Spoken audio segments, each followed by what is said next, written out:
t'aime cette vie, putain de merde.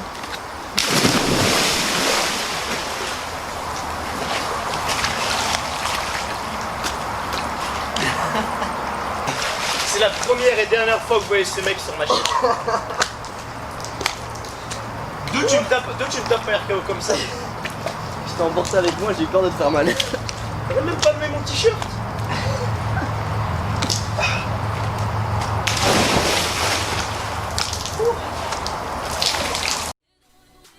Tu n'es pas encore abonné à la chaîne de W Live France? Alors ne t'inquiète pas, je t'invite à le faire dès maintenant en activant les notifications pour ne rater aucune de ces vidéos.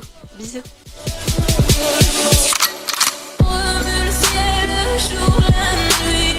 Je danse avec le vent, la nuit. Un peu d'amour, un brin de miel. Et je danse, danse, danse, danse, danse, danse. L'esprit remue le ciel. Bon, elle va pas nous saouler. Parce que ça va, moi je te dis, ça va être vite fait. Bref, j'espère que vous allez bien, les amis, j'espère que vous êtes en forme. Aujourd'hui, pour cette vidéo pronostic de SummerSlam, nous sommes actuellement le mercredi 19 août. Actuellement, il est 17h19 et la vidéo sortira donc vendredi 21. Très bon calcul, mon cher Liam. Très bon calcul, mon cher Liam. Donc j'espère que vous allez bien aujourd'hui en ce vendredi, bientôt le week-end. Donc on va faire les pronostics de SummerSlam, je pense qu'on est là pour ça. Il devait y avoir une review de AEW Dynamite hier, sauf que dans la review de Raw que j'ai postée donc aujourd'hui mercredi, on m'a souligné dans les commentaires que eh bien AEW Dynamite n'aurait pas lieu et c'est pour ça qu'il y a AEW Dynamite d'ailleurs samedi exactement. Et du coup donc finalement il n'y aura que 2 vidéos ensemble et bien cette semaine. Donc voilà, les pronostics, est-ce que tu connais un peu le principe des pronostics sur ma chaîne avec le jeu etc. déjà? Oui, j'en ai regardé plein de pronostics, je regarde tous les pronostics de tous les pay-per-view, de tous les shows matchés, voilà je suis...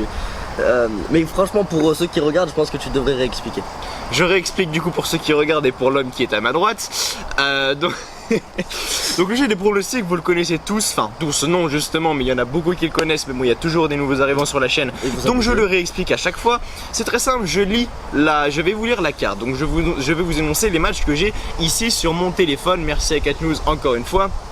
Donc je vais vous lire tout simplement tous les matchs de cette carte et ensuite vous allez devoir faire vos pronostics dans les commentaires avec le nom. Donc je prends par exemple McIntyre Orton, vous mettez McIntyre vs Orton égale et votre pronostic gagnant. Et la personne qui aura bon, le train passe mais c'est pas grave, on ne s'arrête jamais. La personne qui aura bon et qui aura tous ses pronostics justes aura une dédicace dans la review de SummerSlam qui sortira donc lundi les petits potes. Je sais pas si on m'a entendu, non on m'a peut-être pas entendu, donc je le répète, c'est les aléas, vous savez très bien, pour ceux qui regardez la review de Raw, vous savez que c'est très compliqué de tourner ici. Donc je disais en gros vous faites vos pronostics, donc vous mettez tous vos pronostics dans les commentaires avec égal le gagnant du match et la personne qui aura tout bon aura une dédicace dans la review donc de SummerSlam qui sortira lundi. Donc voilà, vous avez l'habitude maintenant, je fais ça depuis pas mal d'années, depuis presque le début de la chaîne, donc vous avez l'habitude maintenant et vous êtes énormément à jouer à chaque fois. Je rappelle également que vous n'avez pas le droit de modifier votre commentaire ou de le mettre après le show car c'est considéré comme de la triche, donc je pense que l'on peut y aller. Je vais vous énoncer donc cette carte de SummerSlam et on va être parti tout de suite. Il était petit celui-là, il était petit. Et après on va donc faire vos pronostics, donner notre avis sur SummerSlam. Est-ce que la carte en hype? Oui. Tu m'as pas présenté hein. Non, je sais pas qui je suis parce que du coup au final tu m'as posé une question, moi j'étais pas prêt, je parle pas tant que je suis pas présenté, donc je boude. Mais on sait qui tu es, on a vu ta sale gueule pendant 1h03 dans la review de Raw d'avant-hier. Génial, c'est vraiment avec plaisir en tout cas. Voilà, merci. Donc tu te tais. Donc, premier match de cette carte, ce sera donc le Air vs Air match entre Mandy Rose et Sonya Deville. Je rappelle la stipulation du match, la personne qui perdra ce match se fera raser la tête. Oui, imaginez Sonya Deville et Mandy Rose avec le crâne chauve. C'est très étrange, mais en tout cas, c'est ce qui va se passer. On aura le match pour le championnat féminin de SmackDown entre Bayley face à Asuka. Le match pour le championnat féminin de Raw entre Sasha Banks et Asuka, parce que oui, Sasha Banks affrontera Asuka du côté de SummerSlam, logique. Match pour le championnat universel, Braun Strowman face au Fiend.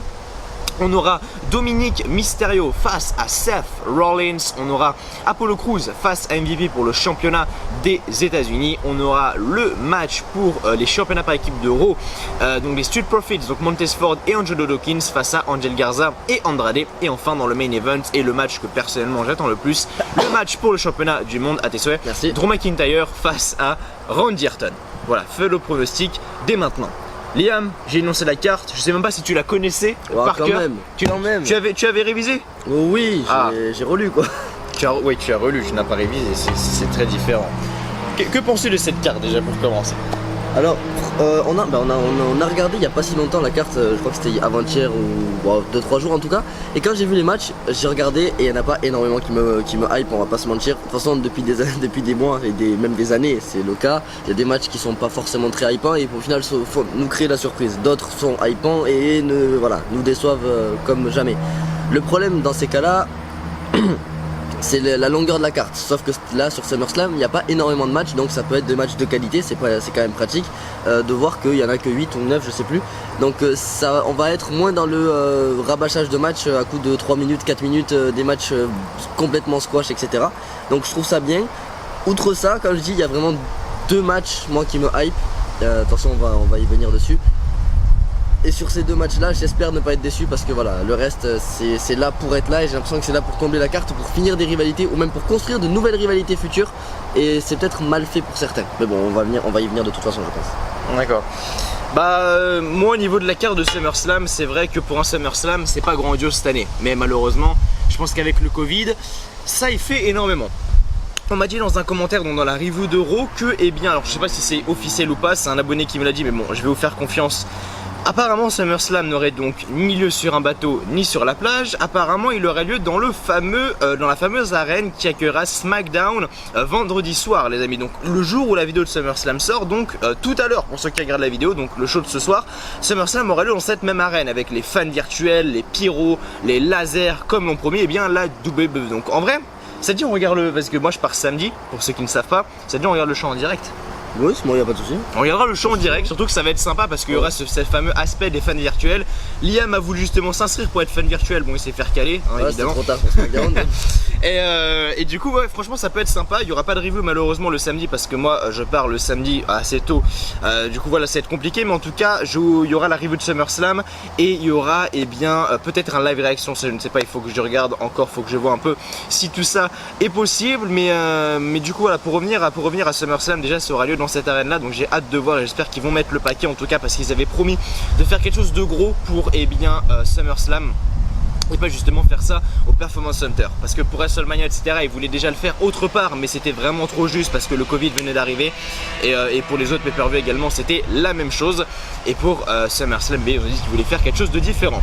Maintenant quand je regarde la carte, en vrai il y a des matchs qui peuvent être sympas. Quand on regarde il y a vraiment des matchs qui peuvent être sympas, on va les énumérer de toute façon un par un, on a le temps Déjà moi le match qui m'intrigue le plus, c'est le match Mandy Rose face à Sonya Deville, le cheveux contre cheveux. Voilà. On a Mandy Rose et Sonya Deville qui sont 2 femmes absolument magnifiques. Ça va? Ouais, je me suis bloqué la même. Qui sont absolument magnifiques. Mandy Rose est magnifique, mais j'ai quand même une préférence pour Sonya Deville, malgré qu'elle soit lesbienne. Mais je me dis en fait comment 2 femmes comme ça, enfin ça va faire bizarre de voir 2 femmes comme ça qui vont avoir un crâne chauve, tu vois. C'est bizarre. Je trouve que c'est osé, tu vois, dans le sens où je me dis que ça veut dire qu'il y en a une des deux qui a signé, qui était ok pour avoir le crâne rasé. Et un peu à la CM Punk à une époque où CM Punk a carrément fini avec un masque. Là je vois pas une des deux finir en luchador. Donc ça fait bizarre, et imaginer une des deux, ouais c'est vrai que... Moi j'arrive à en imaginer plus une que l'autre et c'est ce qui va un peu définir mon résultat, mais tu verras. Moi je pense avoir le même. Moi personnellement je pense que tu penses que Sonya Deville aura le crâne chauve. Ça passera beaucoup plus sur Mandy Rose, et moi aussi je pense, mais on en parlera bien tout à l'heure après. Tout à l'heure après, est-ce que ça se dit? Tout à l'heure après, non ça ne se dit pas, mais c'est pas grave, vous m'avez compris. Donc on en parlera du coup après. Ce que je veux dire c'est que c'est un match qui est très original et j'aime beaucoup quand il y a des choses qui sont réalisées comme ce match là qui, bon pour l'instant on l'a pas vu mais Mais voilà une stipulation vraiment spéciale. C'est rare qu'on ait des matchs comme ça et c'est vraiment sympathique je trouve. Maintenant c'est comment ça va être amené. Est-ce que quand je sais pas, je dis par exemple Mandy Rose perd le match, est-ce qu'elle va directement, genre Sonya Deville va directement prendre la tondeuse, Mandy Rose devra se laisser faire et se faire couper les cheveux, ou alors la vue ils sont tellement forts que là pourrait te faire croire ça. Et genre t'en as une qui prend la tondeuse et l'autre se casse en courant et ça met une storyline, ça traîne dans les semaines après semaine et tu vois Sonya Deville qui court derrière Mandy Rose pour lui couper les vaches. En vrai ils seraient capables de faire un truc de merde comme ça. C'est possible. Ou alors un no contest et les deux finissent rasés. Bon après c'est... Ouais bon ça c'est autre chose mais... Non, je comprends ce que tu veux dire, il y a moyen qu'ils arrivent à tourner autour de la stipulation sans la faire réellement. Par contre je viens de capter qu'en fait on n'a pas du tout le même résultat toi et moi sur le match, mais on verra ça de toute façon. Ah bon? Après ce que j'aime bien sur cette rivalité c'est comment ça a été amené, parce que pourquoi il y a eu le match Air vs Air, c'est parce que il y a Deville qui attaque Mandy Rose dans les backstage et vraiment avec une violence telle, elle lui coupe une mèche de cheveux et je trouve ça fou, genre j'ai trouvé ça vraiment impressionnant de revenir à une telle violence, il faut plus que je touche la table, à une telle violence parce que je trouve que ça a été bien amené, ça a été vraiment divertissant et pour le coup j'ai vraiment bien aimé l'aspect attaque vraiment de Deville. Ouais. Et c'est original, couper une mèche de cheveux comme ça, c'est pas souvent qu'on voit ça. Pour démarrer une storyline, couper une mèche de cheveux, c'est très très rare. Je vais peut-être me faire insulter, mais la dernière que j'ai vu faire ça, c'est Brandy Rhodes. Allez, tu peux enchaîner. Ah, je ne connaissais pas. C'était avant que je commence. Ouais. Brandy Rhodes a attaqué à la tête d'un clan où à chaque fois qu'elles attaquaient quelqu'un, elle lui coupait une mèche de cheveux. Inspiration WWE. Tu vas te faire incendier par les purs fans, là. Non mais voilà. Donc on a ça. Après honnêtement, vous savez très bien que j'aime pas Asuka. Hein, vous savez très bien que je trouve son personnage vraiment malaisant. Enfin quand elle gueule en japonais, tout. J'aime pas. Franchement j'aime pas. J'accroche pas avec Asuka. Et de voir qu'elle a 2 matchs comme ça et me dire qu'elle peut limite finir la soirée avec les 2 titres, honnêtement ça me fait peur. Est-ce que ça va arriver? Ça c'est autre chose. Maintenant je me dis qu'en fait c'est tout ou rien pour Asuka. Je vois pas pourquoi ils ont mis Asuka face à Bayley et Sasha Banks pour lui faire gagner un titre sur 2. Ça serait complètement con et totalement débile. Autant mettre Asuka dans le match par exemple face à Sasha Banks et mettre une autre challengeuse pour Bayley, Lacey Evans, Naomi, bref, n'importe qui du côté de SmackDown. Et du coup voilà. Donc pour moi ça sera vraiment du 50-50, on en reparlera après, mais voilà, Asuka pour moi soit gagnera les 2 matchs, soit elle perdra les 2 matchs. À voir comment ça va se dérouler, donc ça peut être intéressant. Pour le coup, le fait qu'ils mettent Asuka dans les 2 matchs, pour moi c'est de la pure storyline parce que du coup ça veut dire qu'elles viennent sur un ennemi commun. Et c'est ce que je disais tout à l'heure sur le fait de présenter des futures rivalités. Oui. Je pense que Asuka c'est une phase de transition pour préparer une rivalité pour Banks et une rivalité pour Bayley. Vraiment nuancée à fond. Voilà. Je pense que ce match c'est une phase de transition, comme tu dis on en parlera de toute façon. Après je suis pas sûr à 200% de c'est tout rouge ou c'est tout noir ou tout blanc en mode les deux ou rien. Oui. Mais enfin voilà, de toute façon on verra bien. D'accord. Match qui également est assez intéressant. Il était petit. Match qui est également intéressant, c'est qui va à mon avis également être intéressant. C'est le match Braun Strowman The Fiend. Qui était très bon du côté d'Extreme Rules, malgré que ça soit un match cinématographique. Là ça sera un match normal. Qu'est-ce que tu en penses déjà de ça? Parce que Liam et moi on est totalement pas d'accord sur la situation actuelle du Fiend en fait. Pour Liam encore de l'espoir pour le Fiend, encore l'espoir d'avoir cette sensation du Fiend qu'il avait avant sa perte de titre à Super Showdown. Et moi je l'ai plus, et même moi je vous l'ai dit direct dans le Fiend. Pour moi le Fiend avait ce personnage invincible qu'il ne doit pas perdre. Le mec avait pris 12 stompes face à Rollins, il s'était pris des coups de marteau, des coups de... Il avait amené des objets que j'avais jamais vus. Rollins l'avait déchiré, le mec se relevait au bout du compte de 1. Et contre le Fiend il prend 2 spears, un jackhammer, botché en plus. Fin du match. Contre Goldberg, pas contre le Fiend. Tu m'as compris, contre Goldberg quoi. Et je veux dire, pour moi le Fiend n'a plus ce qu'il avait avant en fait. Pour le coup ils peuvent ramener vraiment cette mystique. Ils peuvent remystifier le Fiend en le faisant gagner le titre et vraiment revenir au top du top. Le seul problème c'est qu'ils sont mal partis parce qu'ils sont en train de rendre le Fiend face. Ça ne va pas du tout. Un psychopathe ne peut pas être face, ça n'a pas de sens. Parce que qu'il soit humain ou pas, c'est un psychopathe. Et c'est un style de personnage qui n'ira jamais avec quelqu'un de face. Ambrose était un psychopathe, il est passé face, il était chiant à mourir. Mais le Fiend c'est encore pire parce que c'est carrément une entité supérieure, Oui, c'est démoniaque. vrai qu'il est face en plus, j'y pensais même pas, mais c'est vrai qu'il est face en plus maintenant le Fiend. Et il passe Strowman en heal. Ils ont essayé de faire transformer les deux. Parce qu'il y a déjà eu 2 matchs avec Wyatt en tant que heel et Strowman en tant que face. Le seul problème c'est que c'est pas ce qu'il faut faire. Ce n'est pas ce qu'il faut faire les gars. Arrêtez tout. Strowman doit rester face tant que Wyatt est son adversaire. Parce que Wyatt est fait pour être heel. Maintenant, j'aimerais bien voir Wyatt l'emporter. On va dire qu'il n'a pas basculé totalement face. J'aimerais bien voir Wyatt l'emporter et voir qu'en fait il avait pris le contrôle de Strowman. Ou une connerie comme ça. Je m'en fous. Démerdez-vous la WWE pour voir comment vous ramenez ça. Mais c'est pas bon là, le chemin qu'il est en train de prendre n'est pas bon. Mais c'est vrai que moi je garde espoir de me dire le Fiend pourra revenir surpuissant et invaincu à partir d'un certain moment. Le seul problème c'est qu'il faut pas que toutes les années vous fassiez l'erreur de prendre le chèque de l'Arabie Saoudite et de le faire perdre contre Goldberg, contre l'Undertaker qui revient peut-être l'année prochaine, vous allez voir il est en retraite mais voilà. Ou alors contre Michel McCool qui vient l'aider, ça va me gaver après. Donc je garde cet espoir mais ils prennent pas forcément la bonne route. Oui, mais le pire c'est qu'en plus tu dis que c'est le Fiend qui a pris possession de Strowman, mais là ce qu'on voit à SmackDown c'est que c'est l'inverse. C'est Strowman qui est en train de prendre possession du Fiend. Ouais. Et ça, en fait, tout ce qu'on voit à la base au Fiend, en fait, c'est totalement inversé, totalement mélangé. Le Fiend, pardon, qui passe du côté face, et le Fiend qui à la base manipule, qui essaie de rentrer dans la tête de ses adversaires. En fait, ben là, c'est totalement l'inverse qui se passe. C'est le Fiend qui va vers un rôle de face, et c'est Strowman qui rentre dans la tête du Fiend. C'est original, ça change. Donc moi, je suis pas contre, et voilà. Après, on verra le résultat. Moi, c'est un pronostic assez compliqué. On en parlera juste après, bien évidemment. Dominic Mysterio, l'homme qui a le plus de charisme sur cette terre, qui peut s'asseoir sur les 2 chaises là actuellement et dire j'ai plus de charisme que Dominic que toi. Bah une palourde. C'est pas faux. Mais voilà, Dominic, regarde sa tête. Sérieusement. Non mais il est facteur le mec, dans la vie de tous les jours il est facteur. Au boucher, j'ai hésité pendant un moment. Non mais sans déconner, le problème c'est que foutre le premier match de Dominic face à Seth Rollins, c'est soit vous décrédibilisez Seth Rollins, parce que c'est quand même un mec qui n'a jamais fait de match vraiment, de match officiel. Bah il en a peut-être fait sur Circuit Indy mais je suis pas au courant. Ouais, moi non plus. Enfin après je vais pas mentir, je me suis pas spécialement penché sur Dominic Mysterio. Oui. Je vais pas dire putain Dominic, c'est le fils de Rey Mysterio, il en dégage tellement le mec, je vais suivre son passé. Je vais pas, voilà, franchement j'ai pas regardé et je vais pas mentir, je m'en fous. Je me base un petit peu sur ce que j'ai pu voir là. Ils en font quand même. Ils en font pas l'outsider de fou parce qu'ils arrivent tout le temps à prendre l'ascendant sur Rollins, etc. Mais justement, s'il avait été totalement outsider, je me serais dit, oula, c'est pas bon, ils vont nous le faire gagner. Mais vu que Rollins n'est pas toujours au top dans cette rivalité, ça reste positif et je me dis, ouf, s'il vous plaît, ne faites pas ça parce que Rollins il aura dégringolé les échelons petit à petit. Parce que il nous perd le titre, il devient le Messi, le Messiah. Il n'arrive pas à récupérer le titre face à McIntyre et plus ça avance, plus il s'est battu face à Rey Mysterio et maintenant il tombe contre son fils. Prochaine étape, il affronte Buddy Murphy et Austin Theory dans un triple threat pour définir qui sera viré. C'est bon.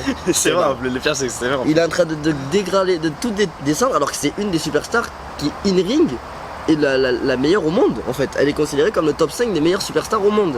Avec les Kenny Omega, avec les après Seth Rollins c'est ce qu'il dit lui, hein. Le mec a un ego surdimensionné. Non, réellement, tu prends objectivement, il fait partie, allez peut-être pas du top 5 mais du top 10 des meilleurs superstars au monde. Oui. Que ce soit le téléphone là, c'est pas très pro, voilà. Que ce soit in-ring, que ce soit au micro ou en termes de charisme, il est complet le mec. Et vous le faites affronter un mec qui in-ring on sait pas ce qu'il vaut, au charisme et au micro. Il y a besoin de rien dire, au charisme. Et au micro, il y a besoin de rien dire. Il a défini le charisme de Dominic. Le problème est là, quoi. Qu'est-ce que vous voulez faire Donc c'est soit Dominic, c'est une des plus grandes victoires de sa carrière et elle sera propulsée par la WWE.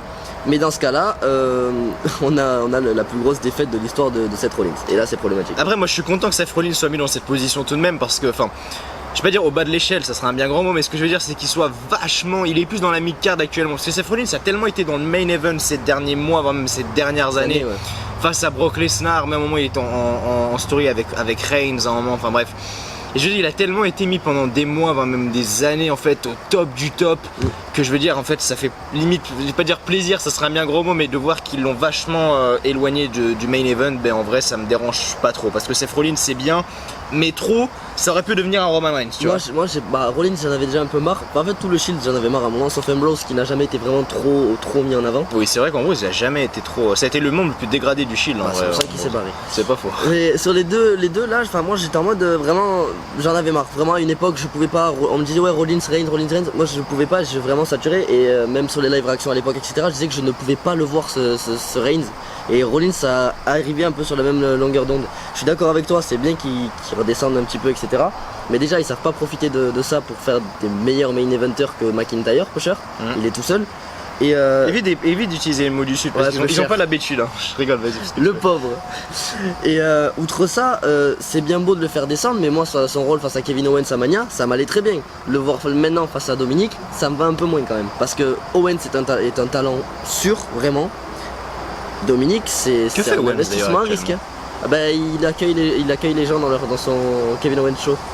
Et il est pas passé à NXT non, là pour le moment il fait des Kevin Owens show au calme. Tant qu'il s'amuse, c'est le principal. Bon, Apollo Crews MVP, on s'en fout, enfin moi je m'en fous, perso. J'ai dit ce que j'en pensais en plus d'Apollo Crews.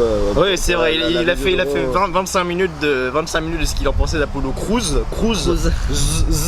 Apollo Crews. Ouais, mais c'est Crews. Non, Crews, il y a un S. C'est Crews. C'est un S muet. Le match pour les championnats par équipe d'Euro, bon là également je m'en fous, hein, je veux dire. Je suis de profil face à Angel Garza, Andrade, bon ok ça va être un bon match, mais à part ça, y a rien qui me. Voilà. Ça fait un moment qu'ils sont champions par équipe et franchement je les trouve inutiles. Ils n'ont pas eu de vraie rivalité. Ils n'ont pas poussé les titres vers le haut. Bon, ces titres par équipe d'Euro n'ont jamais été poussés par le haut, sauf par Cesaro et Sheamus à une époque. Depuis que Cesaro et Sheamus se sont séparés, je ne les ai pas vus monter en fait ces titres par équipe. Les titres par équipe d'Euro, c'est la division féminine à l'époque en 2010. On sait pas trop pourquoi elle est là, c'est la pause pipi. Donc c'est chiant vraiment de voir qu'ils n'arrivent pas à booster ça et ils vont chercher Andrade qui est une superstar solo, je suis désolé. Et ils le mettent avec Garza qui aussi pourrait être une superstar solo vu le talent qu'il a. On le met face à une vraie équipe et là pour moi la vraie équipe elle a pas assez mis en avant ce titre et elle présente pas assez de la division par équipe justement. Ouais. Donc main event, du coup, match qui me hype le plus parce que je n'ai pas la putain de moindre idée de qui va ressortir vainqueur de ce match et ça me fait plaisir parce que le nombre de matchs à l'aveu, je peux dire ce que je veux, j'adore cette compagnie ou quoi, mais le manque de suspense à chaque fois qu'il y a, c'est incroyable. Et là me dire, putain, McIntyre, Orton, qui des deux va gagner en fait, parce que les deux sont tellement... En fait, la storyline est tellement bonne, ils ont amené tellement de choses dans cette storyline. Déjà, les noms qu'il y a eu dans cette storyline, Edge, Christian, le Big Show comme tu me l'as rappelé, Ric Flair, Shawn Michaels cette semaine, enfin... Et les deux ont vraiment dominé, genre les deux sont... En fait, ça a vraiment été du 50-50 partout. À un moment, McIntyre gagne ses matchs, Randy Orton l'attaque en lui faisant un RKO sorti de nulle part. Après, c'est McIntyre qui l'attaque la semaine d'après. Après, c'est Orton, bref. Voilà.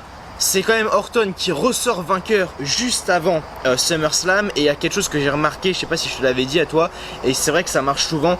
Les personnes qui dominent généralement juste avant le show ne gagnent très rarement pendant le pay-per-view. Eh ben, j'ai fait référence à ça dans le match Dominique contre Rollins en te disant qu'il n'y en avait pas un qui était vraiment au-dessus de l'autre. Sinon je me serais inquiété si Rollins était trop au-dessus.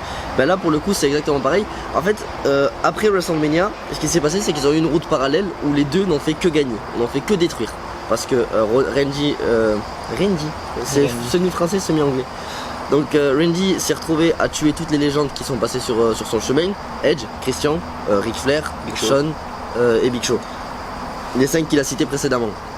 À côté de ça, Drew McIntyre a sorti Ziggler. Ziggler. Rollins. Bon là j'ai un trou. Mais en tout cas il a détruit tous les gens sur son parcours pour le titre majeur.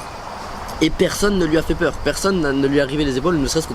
Non, si quand même. Mais personne l'a vraiment poussé dans ses retranchements. Là on se retrouve face à Orton qui du coup a l'air invincible depuis WrestleMania, parce qu'il a perdu à WrestleMania, depuis il n'a plus perdu, et il a détruit. Donc là c'est là qu'on se dit putain mais à ce moment là qui va gagner? J'ai quand même ma petite idée, mais on se dit merde mais c'est pas possible, genre il y a un truc qui fait que ça va bloquer. Tu peux pas dire McIntyre va forcément gagner, tu peux pas dire Orton va forcément gagner. C'est vrai qu'il y a un manque de suspense constant, et quand on voyait que même pour les Royal Rumble, même pour les Money in the Bank, même pour les matchs comme ça, on sait à peu près qui va gagner avant.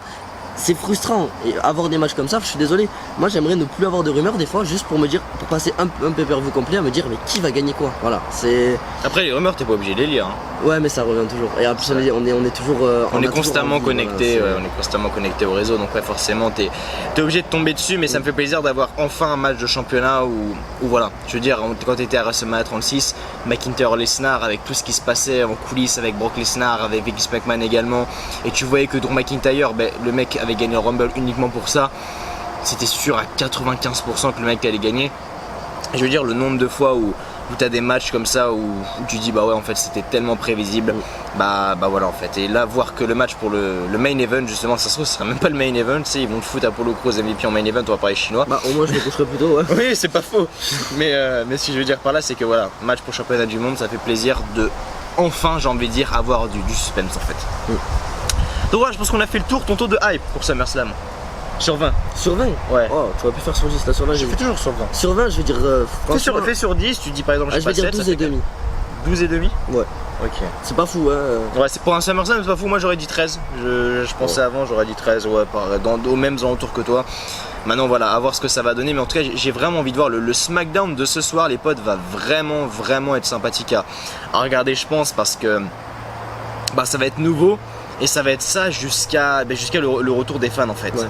Et voir qu'enfin ça sera plus juste le Performance Center comme ça avec le plexiglas autour et qu'on voit ça depuis. Parce que malgré tout on dirait que c'est rare hein.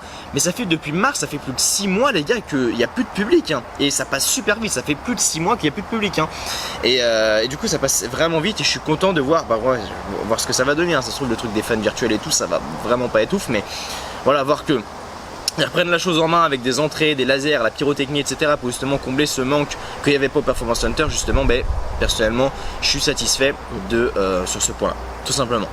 Donc je pense on est à 25 minutes, plus de 25 minutes de blabla. Je te propose qu'on passe au pronostic, qu'on argumente là-dessus, sur les points, etc.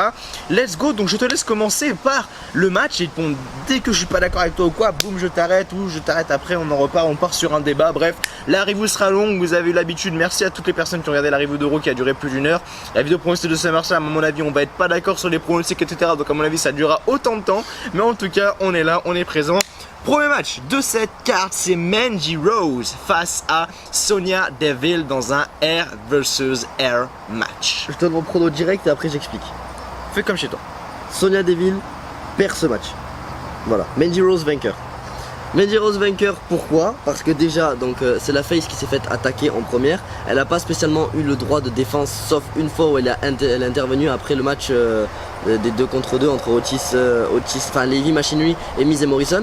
On a juste eu cette altercation là, après l'attaque de Sonya Deville. Deville qui a détruit totalement Mandy Rose. Mandy Rose qui du coup aux yeux du public est la gentille qui s'est faite détruire en fait.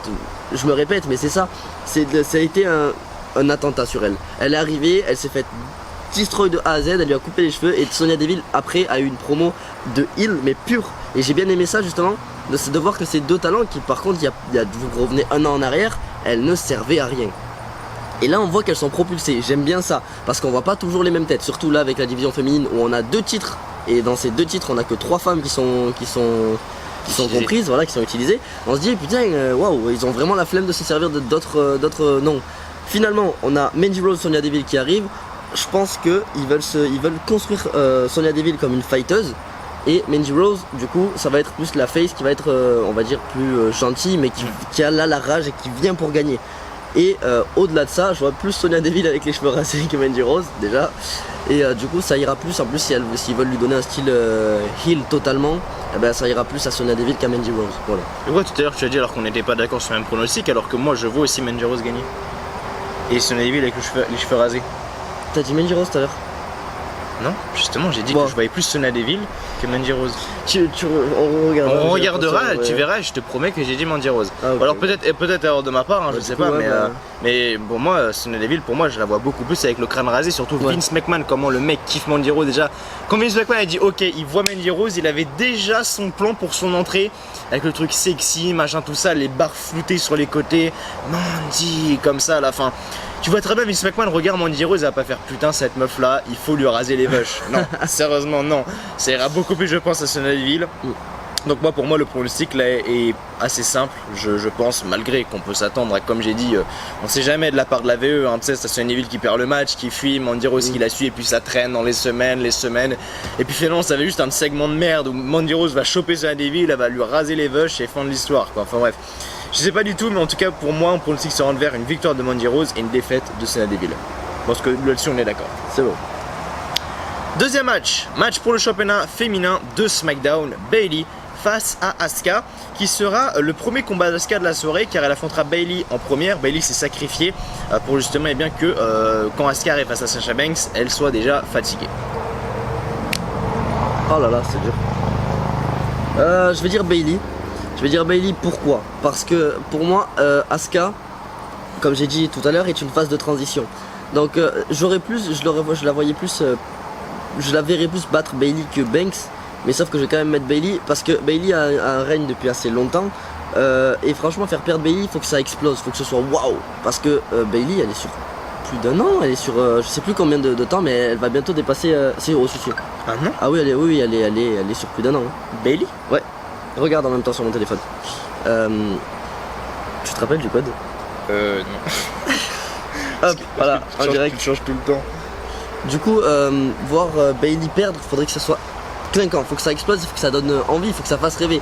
Perdre face à Asuka qui avait le titre il y a un mois de championne de Raw, qu'il a eu grâce à un gain d'une mallette parce que Becky enceinte, tout ça.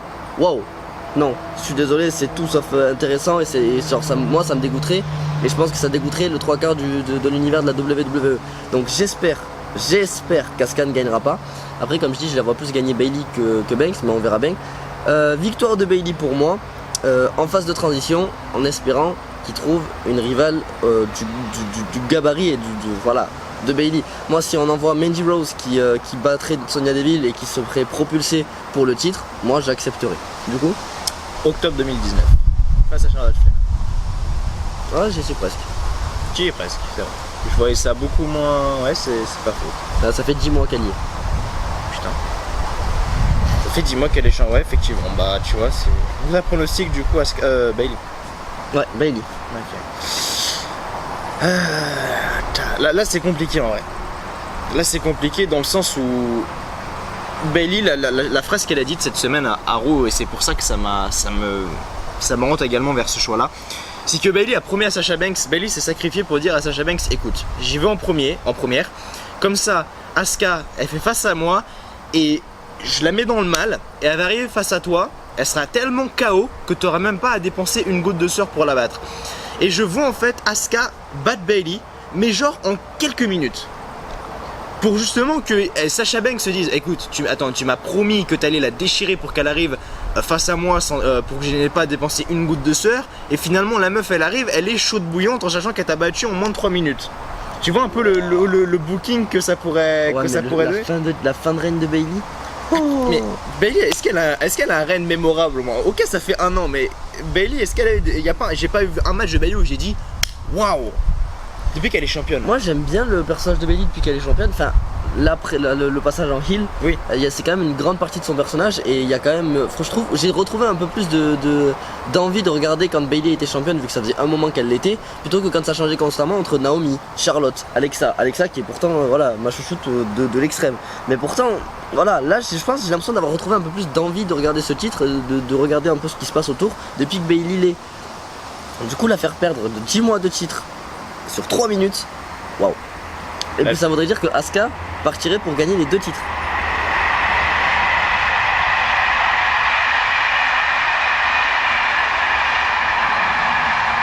Ce qui la replacerait au niveau de Becky Lynch. Becky Lynch qui a gagné le titre, bon certes sur une fin botch, mais dans le main event de WrestleMania. Asuka 2 belts. Ah non. Qui a cédé qui Becky Lynch, à qui Becky Lynch a donné le titre féminin d'Euro? Parce qu'elle était Mrs. Money in the Bank. Oui, mais bon. Enfin, pour moi, je vois ça comme ça.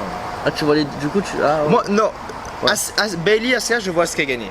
Asuka devenir nouvelle championne. Et Asuka Banks, même là actuellement, je sais pas. T'as dit elle gagne tout ou rien. Oui, c'est vrai. Bah, on enchaîne sur Asuka Banks, du coup, si t'as fini sur Bayley. Oui, moi j'ai fini sur Bayley.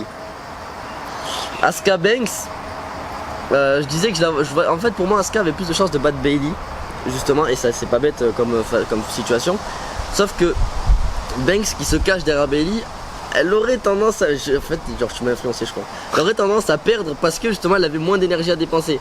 Malheureusement j'ai pas envie, en fait je crois que c'est parce que j'ai pas envie. Donc je vais dire Bailey et Banks qui l'emportent parce que Asuka est une phase de transition. Prochaine challengeuse de Sasha Banks, Shayna Baszler, qui n'a pas perdu face à Banks la dernière fois et qui a terminé en no contest. Donc ça nous ferait une phase de transition où, de toute façon, Baszler a dit qu'elle arriverait. Vince McMahon déteste Shayna Baszler, mec. Baszler a dit que c'était la prochaine. Ils l'ont annoncé depuis des semaines. J'espère que c'est pas du vent. Et franchement, voir un Banks contre Baszler, ça m'intéresse plus que de voir Asuka contre Baszler. Parce que Asuka, déjà. C'est sûr qu'ils auraient mis toute cette storyline en place et Asuka, ils auraient montré Asuka aussi forte depuis des mois pour finalement la faire perdre comme ça face à Bailey et Sasha Banks, ça n'aura aucun sens. Asuka aussi forte qui a perdu quand même son titre au bout d'un mois. Hein. Oui, mais quand on regarde, elle a été mise en avant depuis je sais pas combien de temps et elle gagne quasiment tous ses matchs. Et je veux dire, tu crois sérieusement qu'ils auraient mis Asuka dans 2 matchs pour des champions, pour les championnats majeurs de la division féminine, pour la faire perdre comme ça? Non, mais je veux pas l'avoir gagnée. Mais ça c'est notre histoire. Il y a une différence entre ne pas vouloir et le pronostic. Je plaisante. Quand je te dis ça, je rigole. Mais ce que je veux dire, c'est que Asuka, c'est parfaitement le nom qui convient. Et en effet, elle a tout gagné, donc elle a sa chance aux 2 titres. Mais c'est parfaitement le. Je vois bien un coup de vis de la part de Banks et Bailey pour, même si elles perdent, conserver des titres. Oui. Pour Bailey Asuka, je vois bien Banks arriver et juste apparaître, mettre un petit coup dans le dos, hop, disqualification, Bailey. Mais ça repousserait encore la storyline. C'est pas faux. Alors pour le coup, je veux me dire que Asuka ne va pas tout gagner, parce que Asuka qui gagne tout, ça serait repousser encore une storyline et reprendre des noms qui existent déjà. J'espère que c'est juste une phase de transition où ils se disent on a Asuka en tant que challengeuse, elle perd les 2, elle revient en bas de la file où on verra bien ce que ça donne. C'est complètement idiot. Et t'as de nouveaux noms qui sont poussés en avant comme Sonya Deville et Mandy Rose. Ça serait complètement con. Ah, il y a, ça serait complètement pas de con, logique. Ça serait complètement con de la mettre totalement en avant comme ça pour finalement la faire perdre. Tu mets Asuka, tu dis moi écoute, tu la mets face à juste Banks ou juste Bailey, boum, c'est ton dernier match, tu perds le titre, voilà, tu redescends en bas de la carte. Mais pourquoi les 2 quoi? Pourquoi offrir les 2 pour faire un bloc? C'est comme à un moment, c'était qui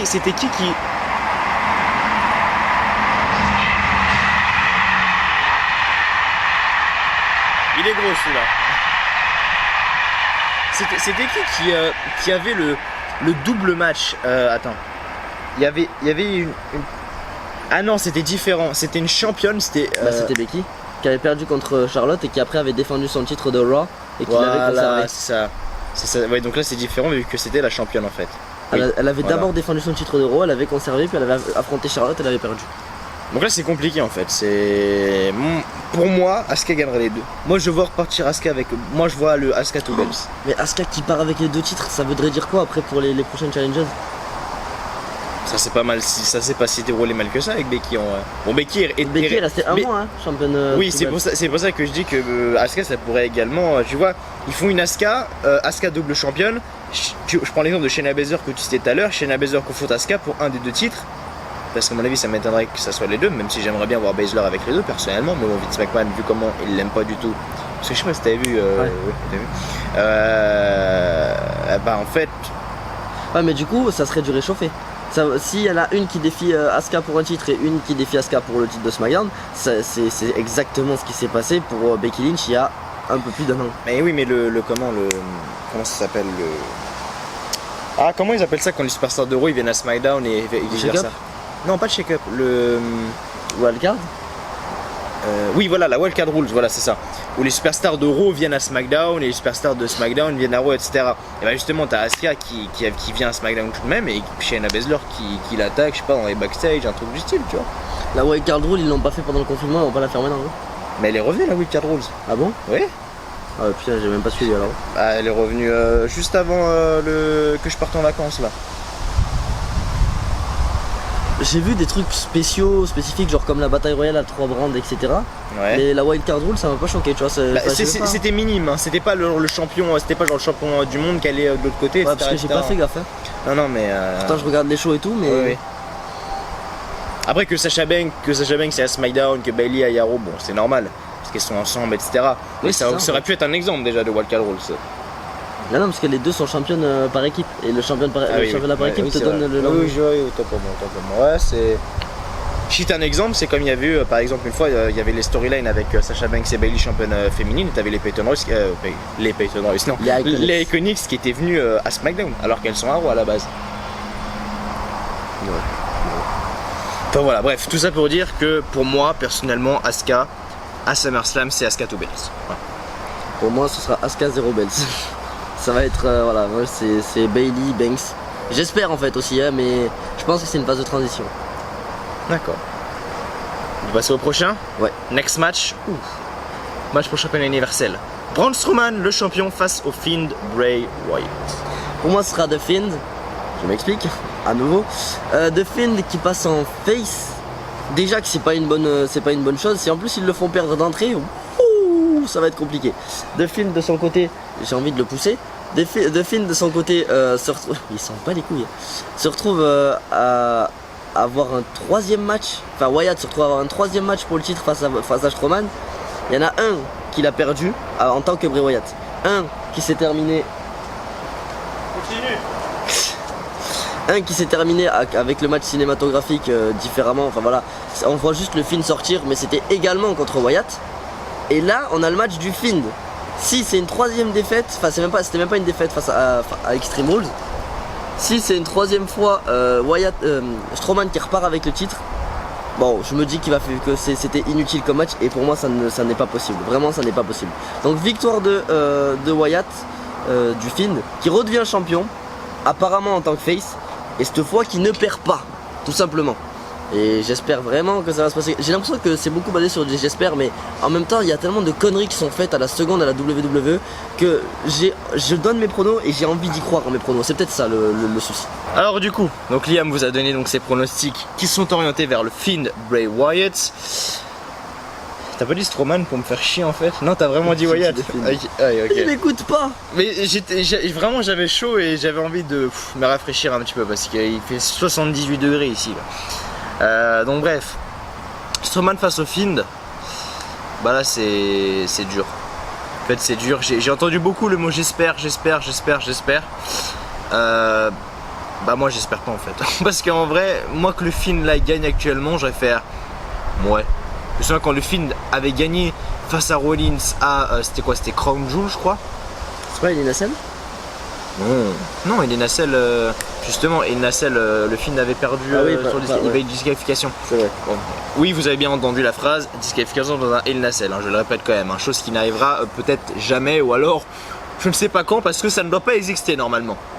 Mais du coup il avait gagné à Crown Jewel et quand le Fiend avait gagné, mais j'étais en extase totale, franchement j'étais refait comme jamais, je me souviens.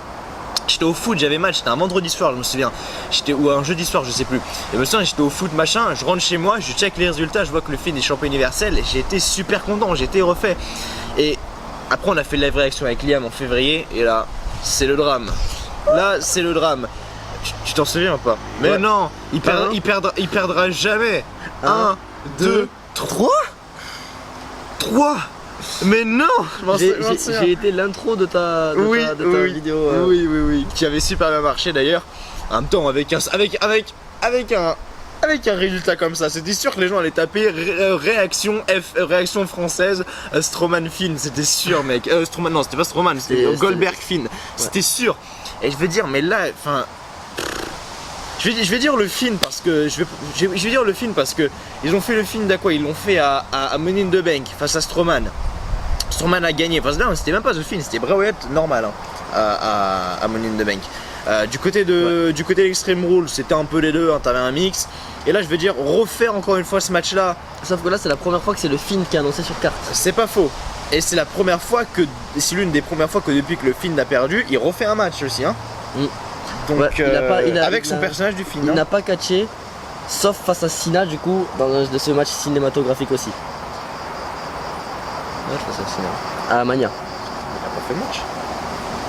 Bah c'était la seule vraie apparition qu'il a refaite entre temps. Oui, c'était un match. Ouais, très très étrange comme match d'ailleurs, mais moi j'avais bien aimé. Oh là là, misère de misère. On s'était même pris la tête, je me souviens en live. Parce qu'il a dit respecte mes avis. Et je donne mon avis, c'est tout. Putain, mais du coup, ouais, non, je vais dire le Fiend. Voilà, première apparition du Fiend. j'espère qu'ils vont se rattraper et pas que Prince Ben Salman il arrive là. Malgré qu'avec le Covid, putain, on pourra peut-être y échapper à ces shows à la con en Arabie Saoudite. Hein. Mais il serait tellement capable, il serait capable d'accepter il serait capable d'accepter dans un stade vide le show. Ça changerait pas grand chose en termes d'ambiance. Hein. C'est pas faux. Hein. Et tu mets des Saoudiens morts comme ça ou des Saoudiens au téléphone comme ça au premier rang, tu vois même pas la différence. Hein. Sauf si Amen Sour, mec. Si Amen Sour qui gagne, là par contre on trouvera une. Là par contre on trouvera. Non, mais il sera diffusé sur grand écran à l'entrée du stade. Ouais, il y aura les réactions dedans. Non, ce serait insane. Mais du coup, ouais, j'ai pronostiqué le film. Voilà, je pense que le film va gagner, mais malheureusement pour Strowman, ça n'aura pas été un règne glorieux, on va dire. Malgré que Braun Strowman, il est stylé avec son nouveau crâne chauve, là, son petit crâne d'œuf, là, j'ai trouvé beau gosse quand même. On va pas se mentir que il fait plus badass comme tu disais. Ouais. Plutôt qu'avec son dégradé, sa petite queue de cheval de guet là, non. Mais c'est fou parce que du coup. Je suis pas homophobe, hein, mais. C'est fou parce que genre d'un côté, tu te dis que Strowman ils vont le faire passer heel pour qu'il perde au final. Ou alors ils font passer face Wyatt pour qu'il perde. Donc c'est con d'avoir fait ça. Ouais. Dans ce sens-là. Après la question c'est Alexa Bliss dans l'histoire, qu'est-ce qu'elle fout là, vous savez quoi. Oh, elle est là. Elle est là, mais elle rajoute beaucoup quand même. Hein. Ouais. Quand j'ai vu le film de attaquer Alexa Bliss, quand même, j'ai fait ah oui, quand même. Ouais, franchement, c'était osé comme story. Oui. Quand j'ai vu Mandible Claw avec Alexa Bliss totalement étouffé par la main de Wyatt, j'ai fait quand même. Ils ont osé. Ils ont osé, c'était pas n'importe quoi et c'était très bien réalisé de leur part. Donc pour moi, The Fiend est pour Liam également The Fiend. Ensuite, donc, ah oui, c'est un Street Fight match quand même. Hein. Ça sera donc Dominic Mysterio. Ah, il précise que c'est un Street Fight match, donc combat de rue. Et il précise quand même que les deux seront accompagnés de Rey Mysterio et de Murphy. Ouais, c'est sûr que ça va partir. Quand j'ai vu ça, je t'ai dit c'est du 2v2. Oui, ça va être du 2v2. Voilà, ça va être du 2v2. Donc en fait, c'est pas Dominique. Décale-toi vers moi parce que tu sors de la caméra. Donc en fait, ça va. Oui, voilà, c'est bon là. Ouais. Parce que je me vois pas dans le retour parce qu'il y a l'objectif qui est là. Donc en fait, en fait, ça sera pas. Ça sera pas Dominique vs Seth Rollins. Ça sera Dominique et Rey Mysterio face à Seth Rollins et Murphy. Nuance, c'est pas la même chose. Pour toi, pronostic. J'ai envie de croire. Je vais arrêter de dire j'ai envie. Hein. Mais non, mais j'ai envie de croire que si Rollins perd, ce sera grâce à Mysterio, forcément. Parce que si Rollins perd face à Dominique, simplement, comme je dis, c'est la plus grosse déconvenue de la part de la WWE. Avec, ils auraient écrasé totalement leur talent. Outre ça, je vois pas. J'ai pas vu dans les semaines passées Dominique se faire malmener.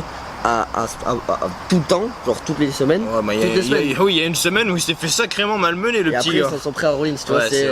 En fait, c'est que s'il y en avait un qui avait trop l'ascendant sur l'autre, il y aurait eu problème. Sauf que pour moi, si ils ont fait Dominique assez puissant pour rivaliser avec Rollins dans les semaines de Weekly, c'est clairement que pour moi Rollins va l'emporter. Donc victoire de Rollins. Street Fight match, je pense que du coup en plus Murphy et Rollins contre Rey Mysterio et Dominique, ça va donner un truc barbare, violent, etc. Avec je pense un ou deux spots de la part de Dominique en tant que high flyer, parce qu'ils essaient vraiment de faire ça au maximum pour lui donner l'image de Rey Mysterio. Pourquoi pas, on verra bien, mais voilà, pour moi ce sera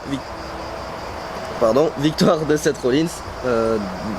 Franchement j'ai pas forcément envie de débattre beaucoup non plus. À toi. Donc du coup on a Dominique, tout nouveau, et Rey Mysterio, une des plus grandes légendes de l'histoire du catch. Seth Rollins, qui malgré son jeune âge et sa jeune carrière, parce qu'il a encore beaucoup d'années devant lui, est l'un des plus grands champions du monde également, parce qu'il a gagné énormément de titres. Et à côté on a Murphy qui est également très très bon, mais voilà, qui est très loin d'être un Rey Mysterio ou même un Seth Rollins. Maintenant, pour moi, Rey Mysterio il est clairement sur la fin. Il est clairement sur la fin, je veux dire, Rey Mysterio on le verra plus dans des matchs pour le championnat du monde poids lourd comme il y avait à l'époque, notamment face à Kurt Angle, je me souviens, ou même il avait fait face à WrestleMania 22, c'était Kurt Angle, Randy Orton, Rey Mysterio pour le championnat du monde poids lourd qu'il avait remporté, je me souviens. C'était un match super sympa et tout. Et je veux dire, Rey Mysterio on le verra plus à mon avis dans des matchs comme ça. Et à mon avis, ils misent tout sur Dominic Mysterio qui est la relève de Rey Mysterio en fait. Et pour moi, le faire démarrer comme ça, parce que Dominique, qu'on le veuille ou non, c'est son premier match à SummerSlam, son premier match officiel, parce que je me souviens qu'il s'était bien fait casser la gueule par Brock Lesnar aussi à un moment donné. Pourquoi d'ailleurs? Rey Mysterio est en storyline avec Lesnar? Ouais. Ah oui. Oui, c'est vrai qu'on a vu ce match-là. Quand ça, Brock Lesnar. Quand ça, je ne sais plus, mais en tout cas, on l'avait eu. C'est oubliable. Je sais plus, mais en tout cas, bref, on a eu ce match-là. Et je pense qu'en fait, pour moi, la relève de Mysterio, c'est son fils Dominique. Et je pense personnellement qu'ils vont directement le faire gagner ce match et le faire gagner face à Seth Rollins, histoire de dire écoutez, c'est Dominic Mysterio, Rey, bon, que vous le voyez ou non, ça va être fini. Maintenant, la relève, c'est ce gars-là. Il faut le faire gagner, et il faut le mettre au devant de la scène et vous prouver que ce mec-là, c'est pas une merde. Parce que, qu'on le veuille ou non également, ce match-là va être décisif pour la suite de Rey Mysterio et Rey Mysterio Dominique, pardon, et de voir qu'en fait, on aura un avis sur ce gars-là. Parce que pour l'instant, on sait pas réellement ce qu'il vaut. Il a tapé un 619 par-ci par-là, il a fait une ou deux prises comme ça, mais on sait pas ce qu'il vaut réellement dans un vrai match où il y a de l'intensité, tu vois.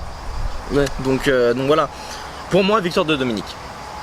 Pour moi c'est Rollins, mais bon, après effectivement ils pourraient faire gagner Dominique. Ils vont vouloir booster Dominique au maximum, mais c'est juste que je les vois pas écraser Rollins à ce point. Oui. Parce que ça reste quand même le Monday Night Messiah et il a gagné de grands matchs. Et à côté de ça, bon, ses derniers pay-per-view il a souvent perdu, on va pas se mentir. Mania contre Owens, ensuite Money in the Bank contre McIntyre, il a reperdu contre... Ah non, il a gagné contre Mysterio. Il a gagné contre Mysterio. Mais en tout cas, enfin voilà, c'est un peu bancal comme résultat. Mais faire perdre encore Rollins, c'est vraiment le décrédibiliser au maximum. Et du coup, de là, ça veut dire comment relancer Rollins après ça. Voilà, c'est juste ça qui me chagrine un peu. Je vois. En tout cas, déjà, on n'a pas le même pronostic sur ça. Pour moi, ça sera Dominique. Et pour toi, ça sera Seth Rollins. Donc, on verra, on en reparlera. Bon, les deux prochains matchs, personnellement, j'ai rien à dire et je m'en fous un peu, pour vous dire la vérité. Match pour le championnat des États-Unis. Apollo Crews face à MVP. Pourquoi Apollo Crews face à MVP, dernier du nom Crews, bordel, il y a un S. Oui, bah. C'est comme si MVP, je l'appelais MP. Bah non, il y a un V au milieu. Eh bah, il y a un S à la fin. C'est un S muet. Bon, Apollo Crews. Ouais, Crews. Va te faire foutre. Crews. Donc pourquoi faire un Apollo Crews contre MVP, le centième du nom là? Parce que sachant qu'il a dit déjà que c'était la der, il a dit ouais si tu perds eh tu as plus de match. Finalement ils ont un match, c'est fou. Le Earth Business est hors du ring, par contre, enfin pas aux abords du ring, et il lui a dit ouais tu sais pas me battre s'ils sont pas là. Victoire d'MVP, nouveau champion des États-Unis. Ok. C'est complètement con ce qu'ils ont fait. C'est vrai. Moi en vrai je vois aussi une victoire d'MVP parce que déjà il y a eu beaucoup de signes d'alarme. Déjà pourquoi est-ce que c'est MVP déjà qui intronise ce nouveau titre pour commencer? Pourquoi le mec le garde pendant 2 semaines d'affilée alors que c'est Apollo Crews le champion? Certes Apollo Crews avait le Covid etc, mais je veux dire pourquoi est-ce que tu te mets autour de la taille d'MVP si le titre n'est pas à toi? C'est comme si du côté de la AEW il y avait John Moxley qui avait Covid et qui devait s'absenter pendant 2 semaines et que tu vois qu'en fait c'est MJF, son challenger number 1 qui a le titre autour de la taille. Enfin ça n'a aucun sens, Et il y a eu tu remarques, tu peux faire ça qu'avec un titre mineur. Un titre majeur ça aurait gueulé directement. Là le titre mineur ils sont dit c'est un titre des États-Unis, c'est pas vraiment la même ceinture. C'est surtout que tout le monde s'en bat les couilles d'Apollo Crews. Tu vois Seth Rollins à l'époque était champion des États-Unis, mon pote ça aurait pas été la même histoire parce que c'était Seth Rollins, ça c'est Apollo Crews, tout le monde s'en bat les couilles de cette story là. MVP Apollo Crews actuellement sur le papier ça fait pas rêver. MVP le mec il est fini, Apollo Crews il a jamais rien dégagé, à part dans le ring le mec il vaut rien. Voilà quoi. Donc moi je vois également une victoire de MVP avec tout ce qui s'est passé lors de ces dernières semaines, voire même ces derniers mois. Mais c'est pas hyper intéressant. Voilà. Match pour les championnats par équipe de Raw. Du coup, Street Profits face à Angel Garza et Andrade. Pour moi, ça y est, c'est fini pour les Street Profits. Victoire de Garza et Andrade qui récupèrent les titres par équipe de Raw en espérant qu'ils les boostent un petit peu parce que ça va me saouler s'ils perdent les titres pour au final ne rien en faire. Les Street Profits ont fait leur temps, ils n'ont rien réussi à prouver. Ils ont eu des matchs scénarisés. Ils ont eu des matchs scénarisés cinématographiques parce que voilà. Oui. Donc ils ont eu des matchs cinématographiques, ils ont eu des vrais matchs, ils ont eu des vraies rivalités, ils ont eu des rivalités face aux Viking Raiders qui étaient sur des mini-jeux, c'était Wii Sport le bordel. Ils ont quand même réussi à rien dégager et vraiment là c'est à eux de dégager maintenant, c'est pas possible parce que nous de notre côté on oublie limite le titre par équipe de Raw, on se demande ce qu'ils en foutent. Ok, vous savez pas qui mettre parce qu'il n'y a pas beaucoup d'équipes. Il arrive.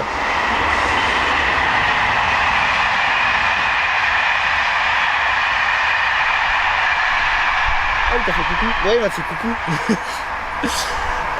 Donc ils ont pas beaucoup d'équipes à foutre en face, ok. Ils ont même créé une équipe, mais si vous avez créé une équipe et que c'est la deuxième fois qu'ils arrivent là, sachant qu'à un moment ils étaient même pressentis comme aspirants numéro 1 mais ils l'ont pas été au profit des Viking Raiders, c'est que vous les mettez pas pour rien. Donc Viking Raiders qui... pas du tout. Street Profits qui perdent des titres. C'est pas dans le match avec Viking Raiders. Ouais mais ils sont trop dans ma tête là. franchement, il y a eu 3 équipes pour ce titre depuis 6 mois et Ouais, c'est c'est toujours, vrai. ça a été ces 3-là. Donc là, Garza et Andrade, je pense que s'ils sont là, c'est pas pour rien. Donc récupération des titres de leur part. Je suis d'accord, je suis tout à fait d'accord. Il y en a un autre qui arrive. Oh, mais ça fait coucou. Aïe. Ça va? Ouais, je me bloque les doigts, je suis con Mais- aussi, mets-toi- c'est la deuxième fois que je fais mets-toi ça. Non, t'inquiète, c'est bon. Donc, je vais être d'accord avec Liam. De toute façon, on en avait parlé quand on regardait Raw ensemble. Pour moi, j'ai dit, ouais, je sais pas pourquoi je vois Andrade et Garza remporter. Il m'a dit, ouais, pareil pour moi. Et du coup, je suis d'accord avec lui, mais sur le point j'aimerais qu'il redonne ce prestige au titre par équipe de Raw, ou alors qu'il l'amène au haut de la scène, comme par exemple tout à l'heure, je prenais l'exemple de Cesaro et Sheamus, The Bar. Malgré qu'Angel Garza et Andrade soient très bons, c'est pas des personnes déjà qui doivent être en équipe déjà à la base. Non. Malgré qu'ils se ressemblent fortement, voilà, les latinos, etc. Ces deux gars-là sont des superstars solo. Ah oui, oui. Déjà pour commencer. C'est clair. Et deuxièmement, je vois pas en fait. Tu peux même mettre les meilleurs du monde actuellement. Vu dans la situation où on est avec le Covid, etc. Je veux dire, ça. Tu peux pas mettre ces titres-là en avant qui n'ont aucun passé, aucune histoire, les mettre en avant encore moins dans une période comme ça. Je sais pas si tu me suis. Oui, oui, je suis d'accord avec Et toi. malgré qu'Angel Garza et Andrade soient très bons, même si pour moi, comme j'ai dit, c'est des personnes qui doivent être en solo, mais ce déjà n'a aucune histoire, tu vois. Et je pense que même si actuellement on a ces titres-là qui sont posés ici, qui sont posés sur les épaules de Montesford et Angelo Dawkins, peu importe qui ça sera, tu peux mettre n'importe qui champion par équipe. Vu dans la situation dans laquelle on est, après on est oui, le Covid ça fait pas tout, hein, mais je veux dire, et c'est là où je me suis rendu compte que les fans sont extrêmement importants à cause de ce coronavirus justement, c'est que c'est 90% du show en vrai les fans. Et de voir qu'en fait, Angel Garza et Andrade tu les files comme ça, mais les pauvres mesquines, même s'ils pourront rien faire en fait, parce que même s'ils font des matchs de fou etc, t'auras personne pour réagir, à moins que avec ces fans virtuels t'aies des réactions etc. Tu vois, Je sais ça... pas ce qu'il va faire. Mais après, Oui. quand t'as une bonne équipe sur le ring, ça te montre forcément le prestige. C'est faux. Parce- C'est vrai, pardon. Ah, Oui. j'ai dit- Non, non, Parce que tu vois, les Street Profits, c'est une équipe prédéfinie. Genre, c'est les Street Profits. Genre, jamais, c'est pas des superstars solo. Le seul truc, c'est que jamais sur le ring, j'ai fait waouh. Parce que, ok, le finish de Montesford, c'est un frog splash. Mais à part ça, moi, ça me fait pas rêver. Il n'y a pas des trucs qui vont sauter dans tous les sens. Ça va pas être ultra rapide. Des fois, ça a des actions qui n'ont aucun sens. Je suis désolé, quand il s'est évanoui, c'était il secouait les cordes. Bah, c'est pas des trucs qui vraiment me disent waouh, putain, ça c'est une vraie équipe. Ça, c'est une il vraie fait comme équipe, ça. l'Ultimate Warrior en fait. Ouais, enfin, pas la même, déjà pas la même époque, et pas le même charisme non plus, parce que voilà. Mais enfin, voilà, je sais pas, je trouve que si t'as une équipe qui in-ring déjà est présente, et en plus de ça, même s'ils n'ont pas d'histoire, c'est quand même, ça fait des mois et des mois qu'ils sont, depuis le début du confinement, je crois, ils sont en équipe. Oui. Il a été envoyé en équipe pour les titres, alors qu'il était encore champion par équipe, alors qu'il était encore champion des États-Unis, Andrade. Donc Ouais. voilà, c'est, enfin voilà. Franchement, j'ai même pas grand chose à rajouter sur ce titre, sur ce match non plus. Même moi. Pronostic du coup Andrade et Angel Garza et puis voilà, après est-ce qu'ils vont donner du prestige au titre, moi perso j'y crois pas. On en reparlera, à voir en tout cas. Et enfin, le main event, dernier match de cette carte. Après on aura fait le tour, on aura parlé de tout ça. C'est le match pour le championnat de la WWE. Drew McIntyre face à Randy Orton. Et là ça m'intéresse de voir ce que tu vas dire, parce que là tu vas peut-être m'aider à pronostiquer un des deux, parce que là actuellement je sais pas du tout qui est pronostiqué. Donc pour moi, donc là on est sur un Randy Orton comme on disait juste avant, enfin en début de vidéo. On est sur un Randy Orton qui est quasiment indestructible. On est sur un Drew McIntyre également indestructible. Mais la nuance qui va me faire pencher vers un, c'est que Randy Orton est le Legend Killer. Il tue les gens du passé. Donc c'est bien, mais McIntyre est en train de tuer le présent. McIntyre a battu Ziggler, même si voilà c'est peut-être pas le top du top. Lesnar. Rollins, Lesnar. Lesnar. Donc c'est des superstars qu'il a aujourd'hui. J'enlève Ziggler, mais que ce soit Rollins ou Lesnar, c'est des superstars qui ces dernières années là présentes, les 2-3 dernières années, étaient champions majeurs. Alors que Orton nous a battu le Big Show qui est sorti de sa retraite, Edge qui est sorti de sa retraite, Christian. C'était même pas un match déjà pour commencer. Voilà, il n'a même pas sorti de sa retraite. Shawn Michaels il nous tape un RKO et Ric Flair il le met un low blow. Donc ok, Orton est... en fait, ce qui est mis en avant chez Orton, c'est vraiment cet aspect méchant, vicieux, malsain des fois. Et sauf que sur le match précis, là, McIntyre-Orton, McIntyre est le futur, le présent et le futur. Orton est le présent et le passé. Donc il peut être encore au top, mais McIntyre le sera dans le temps aussi. Donc je pense qu'ils vont plus miser sur McIntyre maintenant. Et si Orton doit récupérer un titre, parce qu'il le récupérera son titre majeur, il va pas s'arrêter là. Comme Cena, je pense qu'à un moment ils auront un dernier run. Et du coup je pense que ce sera pas pour tout de suite. Et c'est pour ça que je donne McIntyre gagnant. Parce que McIntyre est tellement construit comme un mec intouchable depuis WrestleMania que je me dis waouh. La première vraie attaque que McIntyre a subie, c'est le RKO de Orton. Et il a quand même réussi à le repousser. C'est vrai.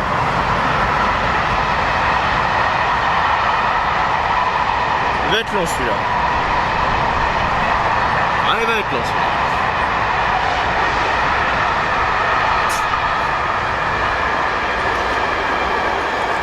Et il a quand même réussi à le repousser. Donc c'est fou parce que c'est que McIntyre, même s'il a pris ce RKO, ça veut dire qu'il est capable de repousser une attaque vicieuse d'Orton, ce que personne n'avait réussi à faire jusqu'à maintenant. En même temps, c'était des légendes. Et donc ça prouve que McIntyre est considéré comme la porte blindée de ce titre. Ouais, je suis d'accord. Drew McIntyre à la base avait été aussi mis en avant et Vince McMahon, ce qu'il attendait aussi, c'était la réaction des fans, énormément. Ce que Drew McIntyre, en fait, ce que Vince McMahon adorait chez Drew McIntyre, c'est quand il arrivait dans une arène, l'arène était derrière lui, l'arène était pour lui et à fond derrière lui. Et justement, quand il a gagné au Royal Rumble, on l'a vu, quand McIntyre a gagné au Royal Rumble, réellement, ça m'a mis les frissons, moi, parce qu'il a eu une réaction de la foule comme rarement j'ai vu dans un Royal Rumble. Et pourtant, pourtant des personnes qui ont des grands noms qui ont gagné des Royal Rumble, il y en a eu. Et McIntyre, qui était, je pense, l'un des moins attendus, même si McIntyre était quand même assez attendu à l'époque. Je dis à l'époque, comme c'était il y a 10 ans, mais c'était il y a quelques mois, c'était au début de l'année, mais McIntyre était quasiment l'un des moins attendus, et quand il a gagné le Royal Rumble, c'était l'extase de malade.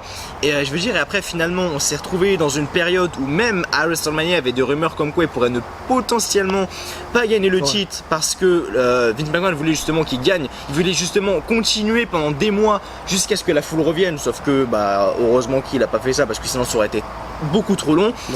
Et je me dis que pourquoi ne pas justement faire gagner Randy Orton là, sans public, sans machin. Et quand justement le public est de retour, McIntyre revient au haut de la scène, il redevient champion du monde. Et il regagne le titre. Non. Bon, au moins il a pas passé par 4 chemins, il a dit non. Non, parce que pour moi, si tu fais perdre McIntyre maintenant, il y a pas de quoi le remettre en tête pour un titre. Mais W cherche pas la logique en fait. Tu réfléchis trop. C'est Vince McMahon. C'est vrai. Ne réfléchis pas. Et le seul truc, c'est que je me dis qu'il ferait perdre McIntyre maintenant, alors que s'ils le font conserver jusqu'à octobre, 30 octobre, le retour des fans. Enfin, c'est minimum jusqu'au minimum 30 octobre. Il disait minimum fin juillet il y a quelques mois aussi. Hein. Ouais, bah là il y a écrit minimum 30 octobre. Donc s'ils le font conserver jusqu'au 30 octobre, ça veut dire explosion sur explosion d'adversaires qui ont des grands noms comme Randy Orton. Et quand il arrive, il verra très vite si les fans veulent de McIntyre ou non. Et je pense que McIntyre, qui va pour sa première conservation de titre, s'ils le mettent face à un gros nom, je te jure que je vois bien un John Cena revenir pour se faire éclater par McIntyre. Vous voyez un Cena revenir face à McIntyre pour le titre, McIntyre l'emporte, la salle est en ébullition. Et c'est sûr à 200%. Donc est-ce que ça va durer jusqu'à octobre ou est-ce qu'ils vont le faire perdre avant ? Je ne sais pas, mais en tout cas moi je pense que c'est trop tôt pour le faire perdre, sachant qu'il n'a pas eu de réelle rivalité, si ce n'est Seth Rollins qui l'a éclaté, Ziggler à 2 reprises. Ouais, mais ce que tu dis ça a du sens, Maintenant c'est peut-être, je vais rester sur mon pronostic là parce que même là j'en ai pas la putain de moindre idée. C'était... Et du coup t'as dit qui ? J'ai dit Randy Orton moi. Ah t'as dit Randy Orton ? Ouais, Randy Orton, pour moi Randy Orton. Orton pour moi va oui. Ok. On verra bien, maintenant... C'est très compliqué. Pour moi, c'est le pronostic le plus compliqué de la soirée et ça me fait plaisir de voir qu'un pronostic est aussi compliqué. C'est vrai. Je pense... Oui, vas-y, continue. C'est vrai en soi que quand tu regardes comme ça, tu te dis putain, les deux sont que sur une pente ascendante. Quand tu regardes que les chiffres, ils font que monter. Oui. Mais en me penchant un peu sur leurs adversaires, je me dis que McIntyre a une longueur d'avance quand même. On verra bien. On en reparlera du coup lundi sur la chaîne ou voire même peut-être dimanche soir s'il y a un live réaction car là actuellement On est vendredi, je repars moi samedi du coup du côté de Nantes. Donc du coup peut-être que dimanche j'aurai le temps de tout préparer, faire un live réaction, je vous préviendrai donc dans l'onglet communauté les petits potes, donc soyez présents et on fera peut-être sans doute un live réaction du coup qui commencera aux alentours de 23h minuit, ça dépend à quelle heure commence le show, s'il commence à 1h on commencera peut-être vers 22h30, 23h et du coup voilà, en tout cas je vous tiendrai au courant pour ça et du coup voilà, je pense qu'on a terminé, on va faire un petit récap de nos pronostics, c'est tout, et puis après je pense qu'on va pouvoir se laisser sur cette fin. Donc Mandy Rose Sonya Deville, pour moi Mandy Rose. Bailey face à Asuka. Bailey. Sasha Banks face à Asuka. Banks. Strowman face au Fiend. Dominic face à Seth Rollins. Rollins. Apollo Crews face à MVP. Street Profits face à Angel Garza et Andrade. Pareil, trop long. Et Drew McIntyre, Randy Orton. McIntyre. Voilà les amis, c'est terminé. J'espère que la vidéo fois, vous aura plu. J'espère que cette vidéo vous a plu. D'ici là, prenez soin de vous. Salut à tous, merci à vous. Et puis eh bien, on se retrouve dans quelques jours. On se retrouve du coup lundi, peut-être dimanche soir les petits potes ou lundi pour la review donc de SummerSlam. Soyez présents. Qu'est-ce que... J'aime cette vie, putain de merde.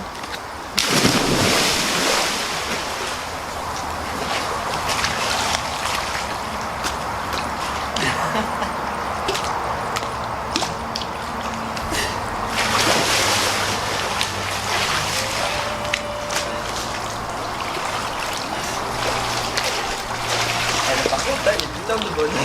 C'est la première et dernière fois que vous voyez ce mec sur ma chaîne. D'où tu me tapes RKO comme ça? Je t'ai emporté avec moi, j'ai eu peur de te faire mal. T'as même pas levé mon t-shirt.